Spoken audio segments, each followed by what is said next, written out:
Hi, my name is Pastor Hal York, and welcome to Truth in the Trenches. Today we're going to be in Proverbs chapter 6, verse 32, and I'll read that verse for us in a minute. As we've said many times, Proverbs has more to say about immorality or sex outside of marriage than any other book in the Bible. And when we talk about marriage, Proverbs is always talking about the marriage between a man and a woman. That's how the Bible portrays marriage. It's between one man and one woman for life. And this immorality dominates much of the teaching and warnings given to us in Proverbs. Wisdom is seeing down the road, seeing the results of consequences of our actions today. And when it comes to immorality, the road it paints is certainly different than the one our culture would portray and the media put forth, that our children tune into, many of them, for hours a day. These final verses in chapter 6 lead us into chapter 7, which describe a young, naive man heading into town with one thing on his mind, and he finds it. And like an ox going to the slaughter, it destroys him.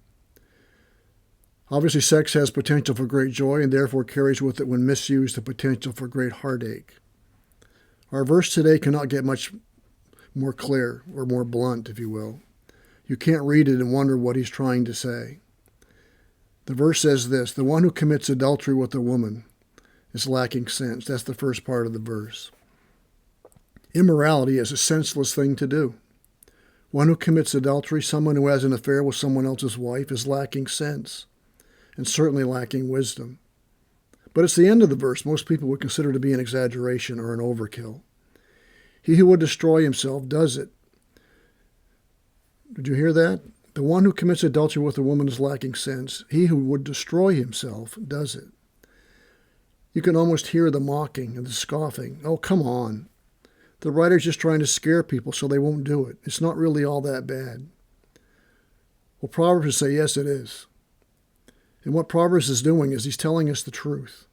Read chapters 5 and 7. Look at our society. Do you ever tell your kids not to play in the street? You look both ways when crossing the street. What was your pitch? Don't play in the street because you might get your clothes dirty?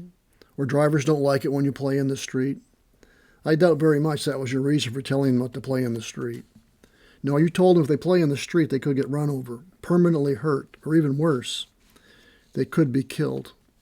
Playing in the street is a senseless thing to do because it could cost them their life, and you love them too much not to tell them the truth. Listen to Proverbs 7:22 and 23. Suddenly that young man, referring to that young man I mentioned earlier, suddenly he follows her as an axe goes to the slaughter, or as one fetters to the discipline of a fool, until an arrow pierces through his liver, as a bird hastens to the snare, so he does not know that it will cost him his life. Are we warning our kids about the dangers of sex outside of marriage, and also explaining to them the joys of sex inside the bonds of the marriage covenant? Maybe we do not teach our kids this because we ourselves don't believe it. What do you think about this? Is it all just an overreaction, a scare tactic? There are some things in life we can learn, and we have to learn the hard way. Riding a bike, skating.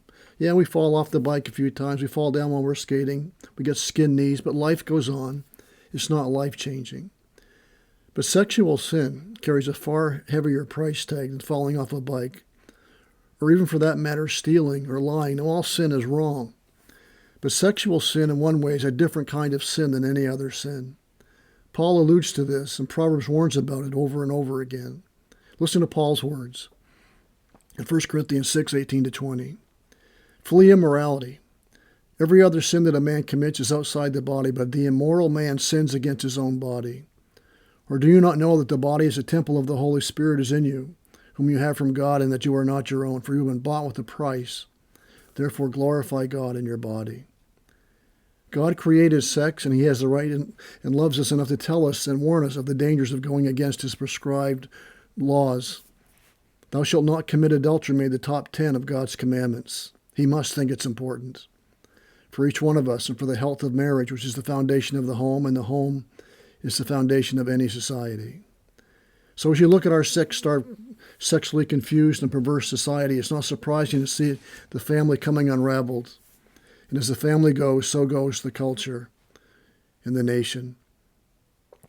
Back in the 60s, Mick Jagger was crooning, "I can't get no satisfaction." And that would seem to be the situation our culture finds itself in, because they keep pushing the boundaries, looking for that silver bullet, looking for that some kind of lasting, meaningful satisfaction. But they're never going to find it because they're running in the wrong direction. They're running away from God, not to Him. The only thing down the road our culture's heading in is heartache, bondage, hurt, disillusionment, mutilation. No longer do we just have disposable diapers.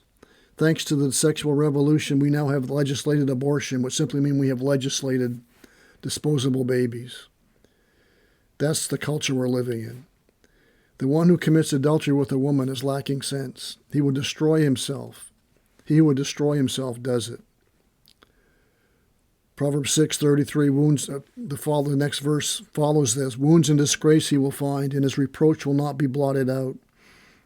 For jealousy enrages a man, and he will not spare in the day of vengeance. He will not accept any ransom, nor will he be satisfied, though you give many gifts. You cannot appease the husband of the wife you violated.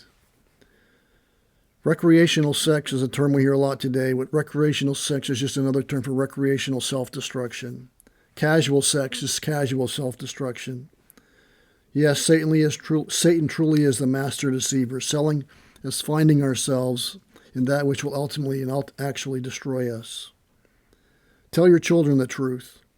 Tell them what God says about morality, and you can't start too soon. They are bombarded with it every day. Their friends may never tempt them to play in the street, but you are naive if you think that they are going to be groomed and not groomed and tempted to fall into sexual sin. They will be, and they are.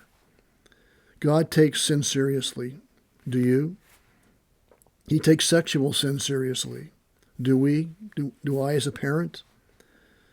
Paul told Timothy to flee youthful lusts and pursue godliness. Take heed to yourself. God blesses the righteous. So tell your children, tell your teenagers, warn them that the one who commits adultery with a woman is lacking sense. He who would destroy himself does it. May this truth guide us and guard us in the trenches of life as we seek to live our lives for the glory of God and the good of others. May God bless.